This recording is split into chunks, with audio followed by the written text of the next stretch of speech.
And there's parts of me that I'm still working on, parts of me that I'm still healing. And I just hope that you understand that there's more to me than just Suboxone and recovery. Hey guys, I want to talk to you about a video I made recently called I'm More Than My Addiction, I'm a Person. And I want to give you a little bit of a backstory behind it and an apology. That video came after my Unable to Function Like a Normal Adult video. So that's the video where I really dug in deep and explained my neurotic tendencies, my neuroatypical mind, and how I'm struggling. And I've been struggling for a while now, and I didn't realize it actually for a very long time that I was struggling, and I wanted things to change. I had already said that 2020 was going to be like my year of thriving, and part of that meant acknowledging a part of my mental health that I just don't speak about often. And it's because it's not really something that I know I don't have a lot, goodness, it's something that I don't have a lot of answers for. So it's hard to talk about something when you don't know. You know, there's a lot of unknown, I feel like it comes across as assumptions, but they're not assumptions. They're symptoms that I have and I'm experiencing, so I express what they are and the constructs or labels that they fit under. Do I have an autism diagnosis? No. Do I have a sensory processing diagnosis? No. That is actually something my GP said that I probably do have, and he wanted me to explore that avenue. But the label isn't where it matters. That's not what it's about. I made that video and I showed a side of myself that I am so embarrassed about. Like, so embarrassed. I don't want to look crazy. I don't think anybody wants to look crazy. I don't want to look like I'm neurotic. And even though I say that I have neurotic tendencies, like, it's different if I hear it from you guys, you know? It really is. And it's something I'm trying to get over, this fear of being called crazy or neurotic. Because so what? So what if I think and act a little differently? That's just who I am. There's nothing to be ashamed of. It's only something for me. I can only be ashamed of it if I allow myself to be ashamed of it. And I don't want to be. Which is why I wanted to put it all out there. And I've actually come a long way with it. And I'll have a life update video that'll come out shortly after this one. But I really wanted to talk about this video, I'm More Than My Addiction. And I 110% stand behind everything I said in that video. So I want to start there. But why I said it wasn't exactly for a reason I am proud of.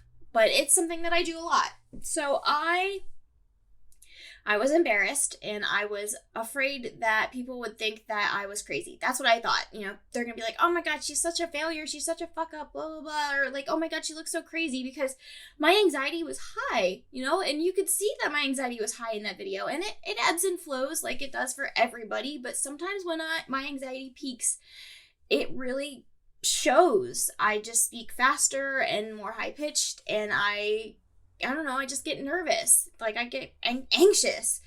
And I was sensitive to that. So I made that video more assuming that people would be like, you don't have autism. You're just making a big deal out of something that's not a big deal. You know, you're just lazy. This is your problem. Blah, blah, blah, blah. Why do we care? That's what I expected. And I had someone comment that, I don't exactly remember the comment because they deleted it, but it was about my Suboxone journey and in my recovery, and asking how I was doing in my recovery, if I was still in therapy, if I was still on Suboxone, how I'd been doing with my Suboxone treatment, like if I had messed up, and that they wanted me to share that with everybody. And I was not happy with that. I think my comment back to it was, I strongly dislike your assumptions, because it hurt. I was like, what the fuck? Like, it felt so unrelated because I was sharing something to me that was so separate. Now, I get that you guys see me through like an addiction recovery lens. A lot of you do, because that's how you found me. But I am so much more than that. So that's where it started, right? And then I had that same person sent me text messages, because this is a person I communicated with outside of YouTube. Like, I wouldn't go so far to say we were friends, but we were friendly. And I had no ill will towards them that I realized, but I had sensitive spots with them as well. And I did not respond nicely to them. And I don't really think that I was wrong. I shouldn't have been mean and I shouldn't have lashed out in anger, but I had every right to defend myself because I just felt like their comments were completely out of left field and inappropriate in a moment like that when I was trying to be so vulnerable and talk about my mental health. Accusing me of being in early recovery was not the way to handle it. But my mind took this one person and their comments and put this whole big blanket statement over everybody's comments then. Every single person that commented, I felt like I was defending myself. I was in retaliation mode. I had to protect my dignity, my image, because why would... I thought that they thought that I looked like I was on drugs or something. Like looked so crazy because that's what I was nervous of. I was ashamed and embarrassed of my anxiety peeking through. And I thought that they saw that as me being on drugs. I don't really have anything else to add to it. That's what I thought, and then my black and white type of mentality took that one thing, that one person, and made that everybody's opinion. And I mean, I'm aware that I do this. I'm not proud of it. I'm aware that I do it, but it's hard. I can't just stop it. It's not something like where I can unlearn it. This is my default mode of thinking. And it's part of what I'm struggling with this neuroatypical thinking with autism. Possibly, like, I think I'm autistic, so I'm just going to say it like that, okay? So when I see the world, I see it in two ways. I see it for myself, and I see it in black and white. Things are either yes or no, all or nothing, like extreme, like hot, extreme cold, extreme, like, I cannot see the world in any way. So, like, when I saw this comment, like, I thought, oh my god, everybody thinks that about me. Everybody is seeing this video and seeing me like this, and they think that I'm on drugs. I look like I'm on drugs, and I was just, like, I was pissed. I was hurt. I was pissed. I was, like, dumbfounded more than anything because I didn't feel like it related to my recovery. And then I retaliated to all these other people that just didn't even have a fucking clue what I was talking about. So I see the world in black and white for me. If it applies to me, it's black and white. There is no other way. And when I see the world for other people, I see it in a million fucking shades of gray.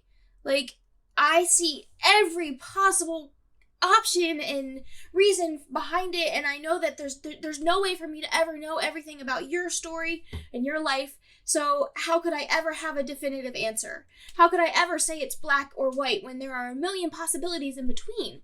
There's so many things that I just don't know. And that's how my mind operates. So I felt like my recovery was attacked based off of maybe one or two comments. The comment from one person, their text messages, and then somebody else, I associated their comment with it. And then I had another woman reach out to me and comment, and she actually commented on the second video and was kind enough to reach out to me on Instagram to be like, listen, I don't know if we're seeing the same thing. And we weren't. We definitely weren't. And I appreciate that because I am not perfect. I am far from perfect. I'm working on it. I'm trying to be a better version of myself. But this is just part of who I am and what I do. And I can at least see it now. So that gives me hope that maybe it'll get even better in the future. But I reacted out of anger and hostility really towards one person, and I made that video. Now, the other person that I was commenting on said something about not diagnosis shopping, and I don't even know if I understood what they meant at the time. They commented later and explained it a little bit more, and I was like, oh no, yeah, okay, no, that's not what's happening here. I think that they were explaining that there are people that have the diagnosis in mind and will go from doctor to doctor to doctor until someone says, yes, that's what you have. And honestly, the diagnosis really doesn't matter much to me. It's really just finding like-minded people that I've been able to connect with and finding different ways to kind of see the world and operate, and big things are happening and I am making really big changes, but I really wanted to get on here, sit down, and talk about this because it's not my finest moment on YouTube. It's definitely not a moment I'm proud of, but it's one that I'm going to keep up because I think that it's only right for you to see me at my best and my worst. And I wouldn't say that's my worst, but that's definitely not a good moment. It's not a good look. And I think a lot of us have cognitive distortions and maybe don't realize it. And maybe some of us do have them and realize it and are still working on that too, which is kind of where I'm at. But I'm going to be filming a life update in a little bit, and I can't wait to get that video out for you. I really just wanted to put this out there and let you know, like, hey, I might have overreacted. I did overreact, and I am sorry for that. What I said, I completely stand behind. I am way more than my addiction, and sometimes I feel like it gets overlooked on YouTube because I've focused so heavily on addiction recovery and Matt specifically. And I am, I'm not really there anymore.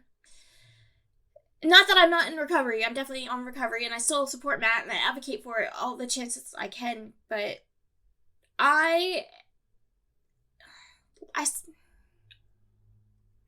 trying to say this without crying, but I'm already like tearing up. It's okay, because my eye was red from my magnetic eyelash stuff, so now they'll both be red. Okay, so I have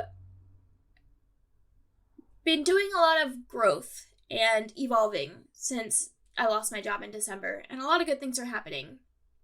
But I spent most of last year, I'm debating if I even want to talk about this now or wait until the next video. I'm just going to talk about it a little bit now. Okay, so my channel is evolving as I evolve, and that's been my goal because this channel is an extension of myself. It's a reflection of me. And last year I was very much into psychology, into getting my education. You know, I was still in school and I was all about learning, and I was really big about advocating for Matt because my best friend was still in active addiction. And I wanted to share the wonderful joy of life that can come with Matt, with a life on Matt. And he was facing a lot of roadblocks. It was a recovery house that wouldn't allow him on Suboxone, or it was drug court that wouldn't allow it. It was a lot. It was always something. So he would get on Suboxone for a little bit and then he couldn't stay on it. There was always a reason. And I watched him walk in and out of meetings and in and out of meetings and in and out of meetings, collecting his one-day chip so many days in a row. So I just thought that if I could just share information and combat the misinformation and maybe fight against that stigma, maybe I could make some sort of change.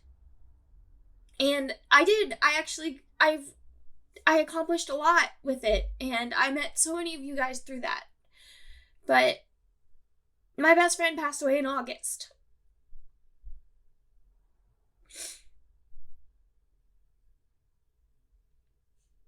So I spent the remaining half of the year sad.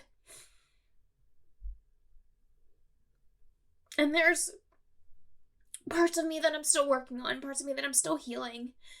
And I just hope that you understand that there's more to me than just Suboxone and recovery. Use my beauty blender. There's a lot to my story, and although the reasoning for making that video was not right, I shouldn't have reacted like that. I overreacted greatly, and I wasn't seeing things clearly. I tend to not be able to regulate my emotions quite as well as I wish I could, but I still stand behind it. I am more than my addiction, and I am happy with my life, and things are looking up, which I will get more into all of that in my next video, which is my life update video, but I wanted to give you guys an apology first. So that's all I have for this video, guys. I love you, and I will see you in the next one. Bye.